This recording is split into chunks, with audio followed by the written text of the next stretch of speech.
Unë besoj që shumë gjëra janë vështirë të kuptueshme tani, aq më vështirë të shpjegueshme, ndoshta deri diku të përshkrueshme, por koha do të tregoj dhe atë shumë shpejt se çfarë ka qenë ky lloj planja, ky lloj skeme, që neve të detyrohemi për zgjedhje të përsëritura në mënyrë të padrejtë e të panevojshme, madje edhe prej atyre të cilët thoshin se jo nuk i duam zgjedhjet. Ju po e shihni tash se lëvizjave të vendosje, unë si kryetare, kryeministër, jam i vetmi në fakt që nuk jam për zgjedhje të reja. Nuk jam për zgjedhje të reja. E ata të tjerët, të cilët thoshin dikur që nuk jam për zgjedhje të reja, tash janë shfaqur në një dritë tjetër. Kështu po u shpreh kryeministri i Kosovës Albin Kurti rreth 2 muaj më parë. Gjërat do dalin, do shpjegohen nga dal. Në fakt, ashtu sikur se tha ai, ashtu sikur se e tregoi dhe koha, gjërat tashmë mbas takimit të djeshëm, puthjeve dhe përqafimeve të Vjosa Osmanit me Lumir Abdixhikun të Partisë të Lidhjes Demokratike të Kosovës, afrimi dhe futja e saj në këtë parti rishtas, tregojnë qartë një qëllim.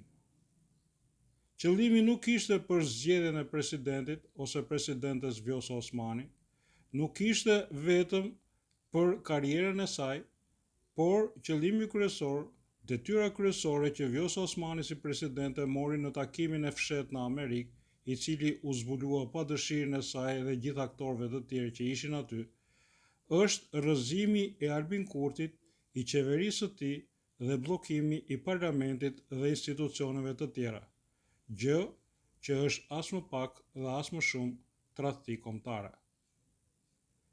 Vjosa këtë detyrë qartazi tashmë e ka marrë nga Grenell, Gjurić dhe Edi Rama, të cilët organizuan këtë takim me mbështetjen e Batonaxhiut, i cili është ndërlidhësi midis opozitës dhe qarqeve sekrete serbe dhe ruse, gjë që është deklaruar zyrtarisht në gjyqin që Miloševići ka pasur në Hag, duke ja thënë haptas ballës ballë për ballë.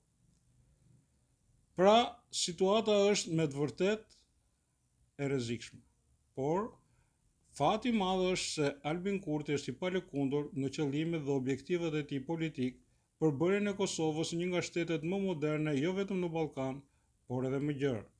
Këtë e ka treguar disa herë, e tregoi në rastin e zgjedhjes së kryetares së parlamentit, ku me durim prej një viti priti opozitën në sallë, e cila nuk erdhi, dhe tani me zgjedhjen e presidentit, ku zbatoi pik për pik Kushtetutën e Republikës së Kosovës.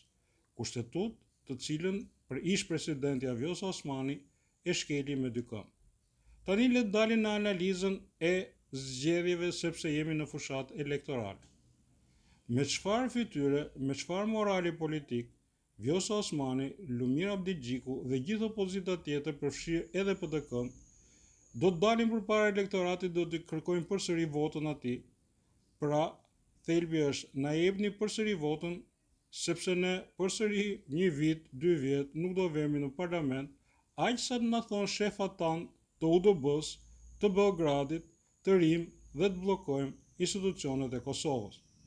Ky pra është thelbi dhe morali. Pra më jepni votën që unë mos shkoj në punë, mos shkoj në parlament, por me votën tuaj të bëhem sa të mundem pengesë për ecurinë e shtetit demokratik të Kosovës.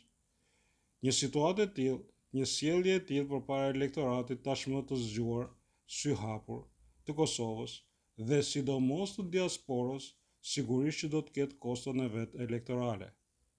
E vërteta është se opozita kosovare, ashtu sikur se tha dhe Kurti në fjalimet e tij të fundit, është jo vetëm e vjetër, por edhe në rënje të lirë, çka tregon se e ardhmja e saj, nëse do të ketë këta eksponent politik, është e zhymt.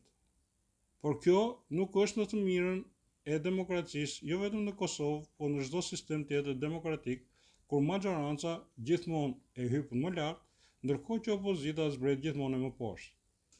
Një gjë të tillë ne po shikojmë edhe këtu në Shqipëri, ku Partia Demokratike është në zgripin e saj, është në prag të shpërbërjes, gjë që ka të treguar një arrogancë të paparë të pushtetit, një abuzim me pushtetin, një korrupsion të shfrenuar, të cilin e stimulon sigurisht dhe një opozitë e dobët që ka përballë.